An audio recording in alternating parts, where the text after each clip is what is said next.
So I left Stell and came back and decided to try other areas of my life, but those areas were also cooperative, and I didn't quite realize it at the time. But cooperation and is just the lack of competition, and so all the board meetings that we went to, if you can cooperate, then you can get decisions made.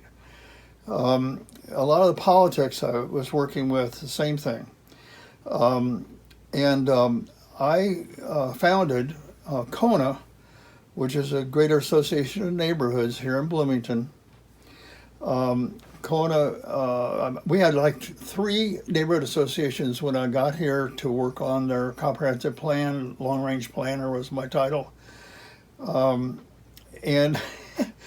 the secret was that I built all these groups of neighborhood associations.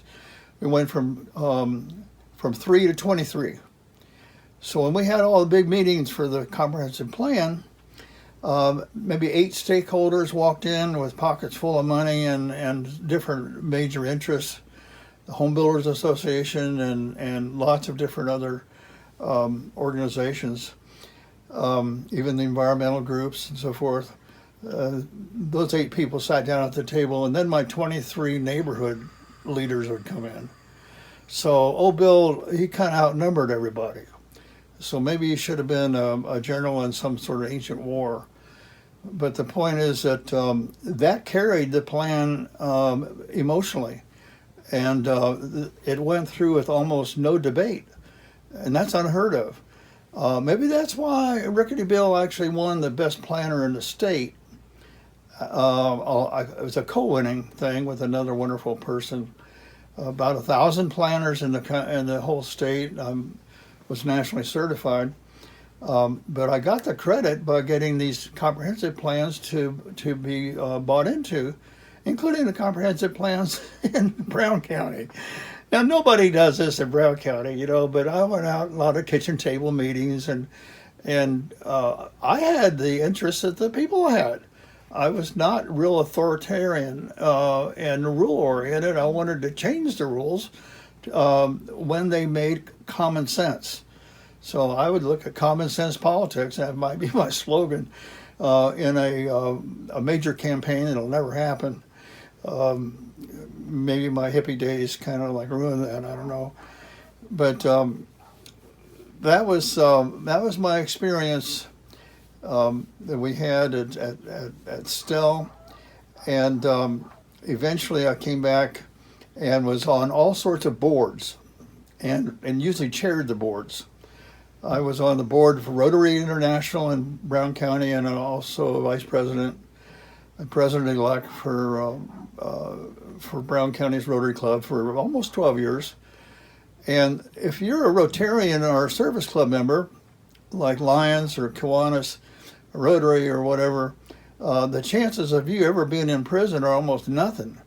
For some reason, social isolation and lack of connectivity and aberrant behavior, which wouldn't make you very good with groups, is a ticket to something other than free life.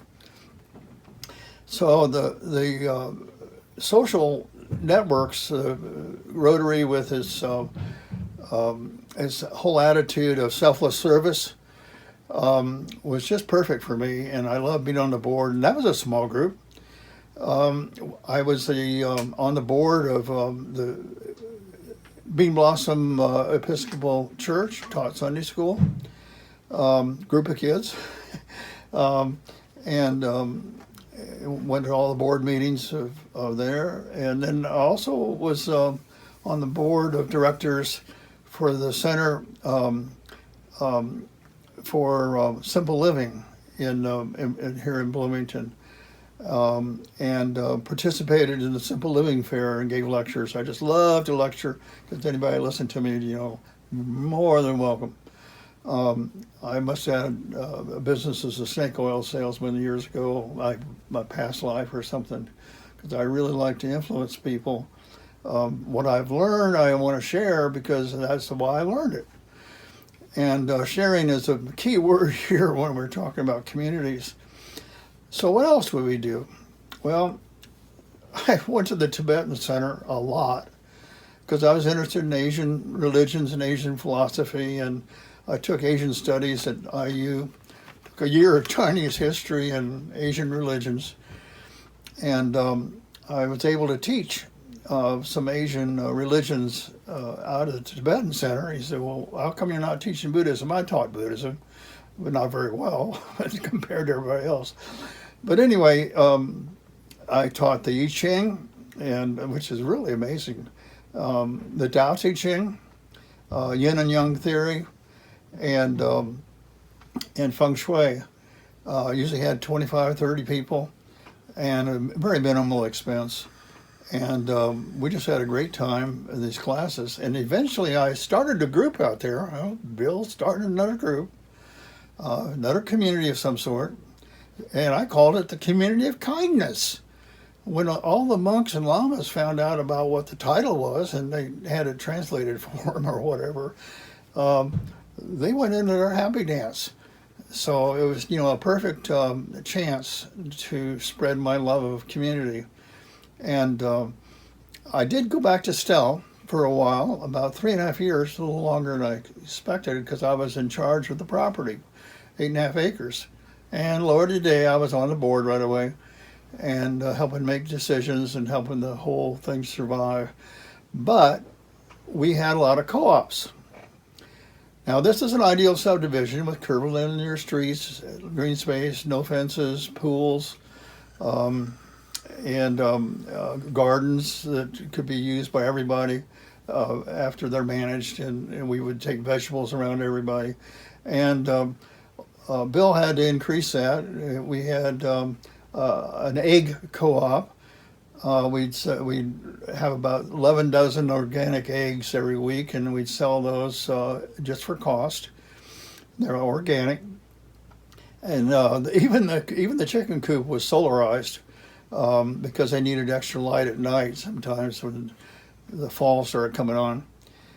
And it was a nice coop. We actually rebuilt an old coop totally. And so I was honored to teach a class in chickenomics. And when I was teaching about chickenomics, we also had 4 big rabbits sitting just inside the chicken coop. I mean, when I say big rabbits, I'm talking about something that looks like it came out of a movie. These are 24-pound New Zealand red does, and we had 1 buck. That's all we needed.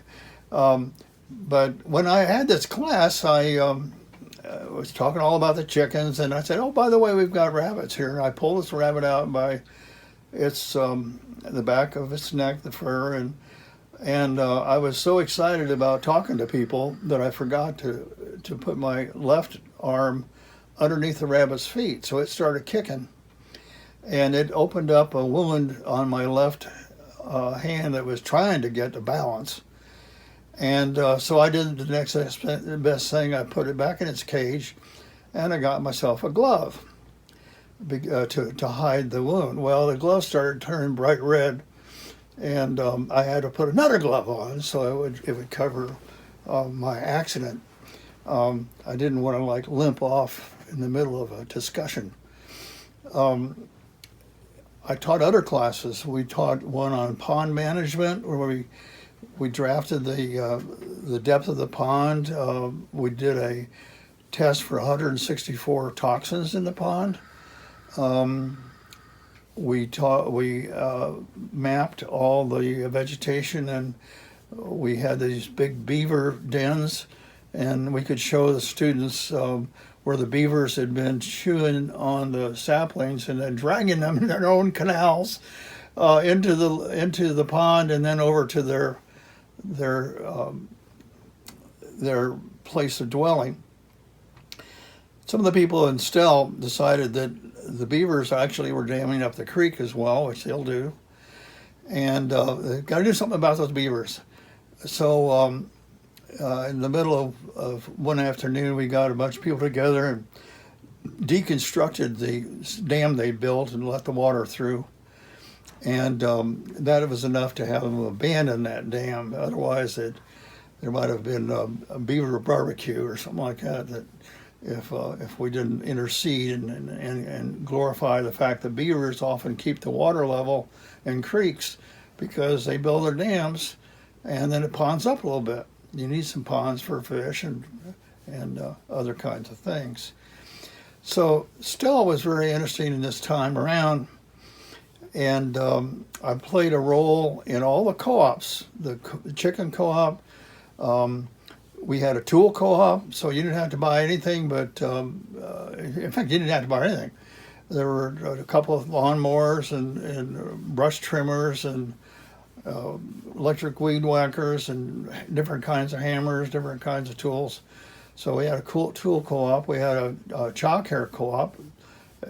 It's a community. It was free. You know, that's pretty good child care. And talented people would be in charge of it. The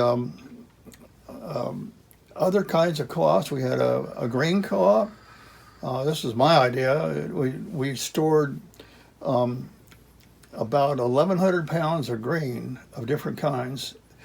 They were all sealed, and they were packed with what would dehydrate the grain a little bit, so it wouldn't get spoiled by oxygen or water, and could last 10 years. And the whole idea was to also have a bakery with almost free grain that you could mill, to set up your own mill, and that could be a part-time business. Some of the young people in the community were kind of interested in these kind of things. They could start their own business, and then they could be a baker. They could bake bread for everybody. So we had a lot of potential. Plus, we, in terms of survival, and survival is something that everybody should take care of their own future needs instead of being highly dependent as soon as action hits. That's negative. And we had all that grain there, because grain is impossible to grow if you're trying to survive. I mean, you don't want to power a great big combine around a field and take all that those resources, those fuel resources. It just wouldn't work very well. And to get grain any other way would not be a good idea. It's just way too labor intensive. Other co-ops that I activated, we had co-ops that shared cars, and there was 2 or 3 older cars in the neighborhood. People had 2. Wait a minute, it's a community. Why do you have 2 cars? So those other cars were shared. So that's just kind of an example of what communities can do with cooperation, and Stell did that. Well, eventually I came back from Stell, and I was very active in the Center for Sustainable Living and Sustainable Community, simple community, and the one in Stell is called Sustainability Community. So they are almost named the same, and I was very involved with that for quite a while. I got back involved a little bit with the Rotary Club, and I've been an advocate for cooperation for a long time. Right now I'm going to a wonderful church, Cornerstone Fellowship, and the very first sermon I heard there was all about communities and small groups. The idea is, let's don't make this just a Sunday morning type of thing. Let's get some people to get to know each other really well, and to care about each other and kind of look after each other. And there's also groups that do grief support, healing support, prayer support. So the emphasis at Cornerstone, wouldn't you have it? And Cornerstone is really the love of my life, my Christian feeling. You say, well, what about the Tibetan Center? Well, I was pretty expert in that area, which gave me good foundation for appreciating Christianity. I could match those all together. Maybe in the future I'll give a talk about how they're matched up. But the point is that I really, really believe that Christian ethic of helping people, sharing, looking at an individual. I look at a lot of young people these days and say, anybody you talk to is a lot better than any negative you could have. So just stick in the better part. You know, the world is a world of dualities. You're going to have differences. And what you need to do is walk the path between the dualities and appreciate both sides. And not that would be a conflict if you didn't appreciate both sides. Now, how are you going to get them together in a community? It's not easy. It's not for everybody. But community is cooperation, and you have to kind of like suck up and not be narcissists, and learn that other people are so valuable as support people. And you say, well, don't some communities fail? Yeah, they can fail, but that's usually when the leader's way too strong, or the rules are way too tough and authoritarian. I told you earlier, I don't like authority. And you say, well, what about sharing everything? It's a group think. You work together to create your own norms, and you get buy-in. It's kind of consensus building. Co-housing is very popular, where you take a lot of brand new houses and you put them in a circle around a big plaza where you have to look out on everybody else.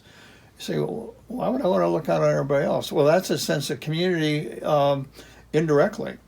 And then once or twice or 3 times a week, you go to a cooperative meal. People exchange when they cook. You have a cooperative work shed. You might have a cooperative pool. So co-housing is usually structured and planned for 2 or 3 years of buy-in. They're very affordable. For one thing, the shared transportation. You can have your own community, small bus, like a little transportation bus for commuters. You could have people on guard, or they would be health conscious and be ready to go to the hospital if necessary, so you don't have to call an ambulance. But I love the concept of co-housing, and it's very popular among middle class and upper class.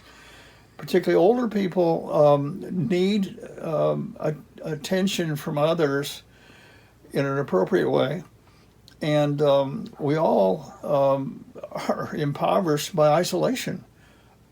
Did you get it? Impoverished by isolation. And cooperative living forces a lot of interactions. Now, maybe you don't like all those interactions. Well, you got your own room. You've got different things you can do in the community that are a little bit more just 1 or 2 people working at a time. Anyway, I love community, and I'm a near and dear to my heart communitarian. It has nothing to do with communism, forget that, except it's more like the kibbutz. Communism, what's wrong with that? We're back into too much authority. I mean, talk about rigid lockstep crap. That's not good.